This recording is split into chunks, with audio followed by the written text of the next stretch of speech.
Okay, so ngayon we will proceed sa ating writing file sa mismong notepad natin. So, una, i-run ko muna yung program natin, guys. But before that, let me erase muna yung unang file na sinave natin, sinave ko. So, dito, guys, is example, no, i-run ko yung program. So, meron tayong dalawang option dito, yung writing notes at saka yung reading notes. So, kapag sinabi natin 1, mag-a-ask siya to write a note. Sabihin natin, "Hello, BSIT." Okay, so nakapag-save ako ngayon. Ang gagawin natin is ipo-pull out natin yung sinave natin na yun. Okay, so we will read it. Then, as you can see, "Hello, BSIT." At meron siyang yung minus na sign. For design lang yan.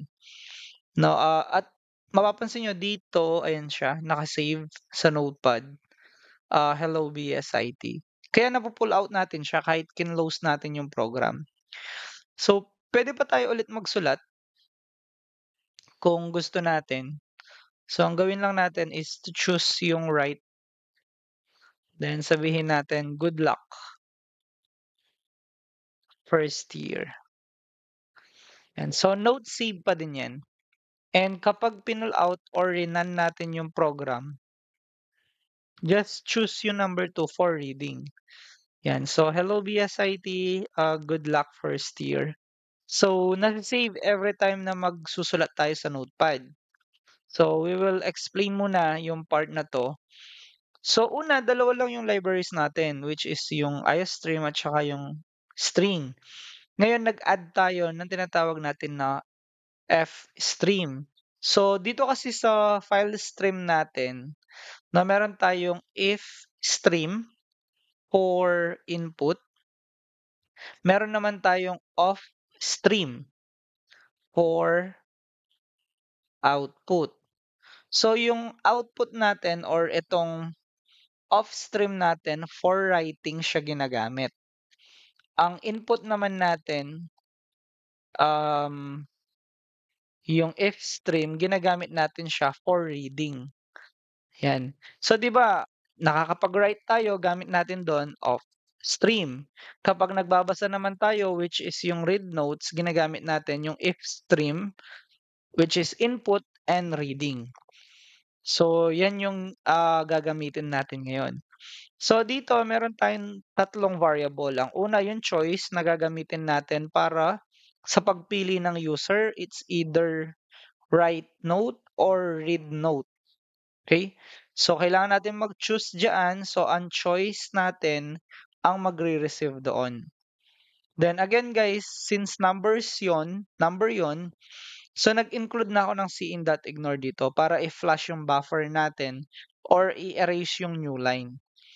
No? Para makapag-input pa ako ng text later on. Then meron tayong string note na later on. Ito yung magre-receive ng mga notes natin. Ay mga sinusulat, ganun. Kumbaga, ito dito natin siya isa-save. Then ito naman yung line yung magbabasa per line of text natin. Okay, so ngayon, meron tayong first condition dito, yung if natin. Kapag daw ang choice natin is equal siya sa 1, which is yung writing note, ang gagawin natin, tatawagin natin si off stream. So, sabi ko sa inyo, si off stream is for output or writing. Okay? So, magsusulat tayo kapag tinawag natin si off stream. Ngayon, ang variable ni off stream ay si file. Okay? So, si file ngayon, siya yung magke-create ng notes.txt, which is yung mismong file natin dito sa desktop. Okay? So, next, meron tayong comma and then iOS : app. So, eto guys, ginagamit natin siya. Tinatawag natin na append. Kapag sinabi nating append, pinagsasama natin yung lumang text at saka yung bagong text. Kung mapapansin nyo, kanina nag-write tayo, unang beses natin sinulat is yung Hello BSIT. Then nagsulat ulit tayo yung Good Luck First Year. So kapag yung trabaho ng append guys is kapag pinull out is pinagsasama niya yung dalawa. Ngayon kapag nagsulat ka, hindi niya nire-rewrite ito. So pwede kang maglagay ng as many as you want, no, na hindi naaalis yung previous na data. So in short, gumagamit tayo ng iOS: app para i-append or para hindi mabura yung previous na in-input natin. So yun yung purpose ng iOS: app or yung append natin. Next naman is meron tayong pangalawang condition. Ang sinabi natin dito, kapag daw yung file natin ay naka-open siya, okay, ang gagawin natin, magsusulat tayo ng note.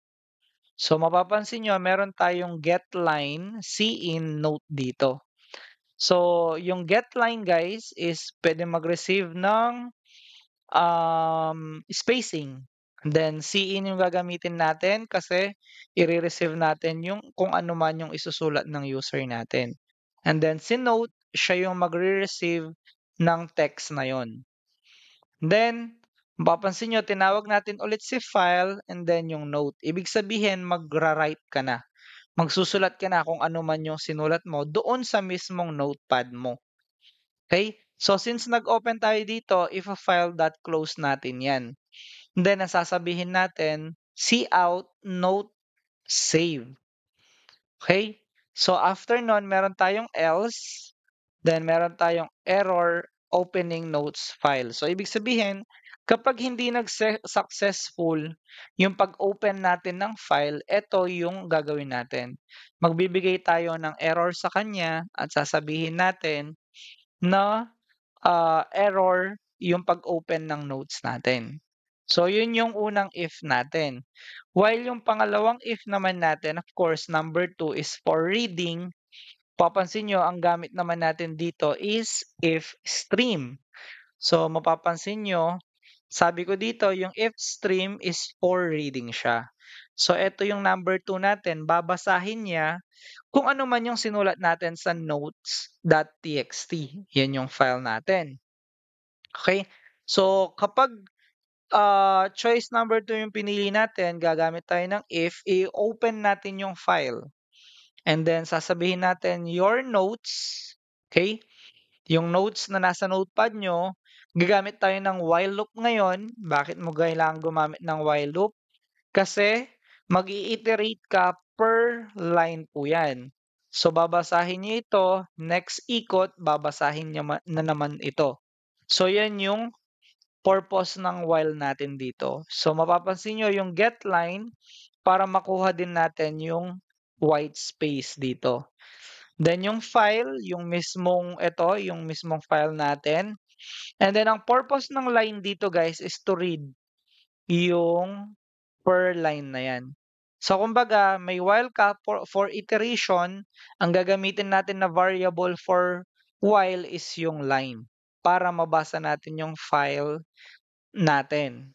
Okay? So, kung matatandaan nyo, meron minus sign yung mga notes natin. Ito po siya, for designing lang. Okay? So, per line, maglalagay tayo ng yung dash na ganyan. Dash ba yan? Or yung minus sign. And then, after nun, file.close. Then, after that, of course, kapag hindi naging successful yung pag-open, or sabihin na natin naging successful, yet hindi naman na-save or wala pa tayong sinave, ang sasabihin niya sa atin is no notes found. So for example, i-delete natin yung ating notes and then i-run natin yung program natin. Okay, so for example, nag-declare tayo ng 2, ibig sabihin magre-read tayo ng notes, wala pa tayong nilagay. So ang ipapakita niya sa atin, no notes found. Kasi dinelete natin yung unang file and wala pa tayong nilagay ulit ng mga words. Ngayon, meron tayong else, invalid choice. Ito naman is, for example, dineclare niya ay 5. eh 1 and 2 lang yung option natin. So, rinan natin yung program, invalid choice yung ibibigay niya sa atin. So, yan yung example ng if and of stream natin. For writing and for reading tayo. Okay, so just remember kung para saan yung dalawa na yon.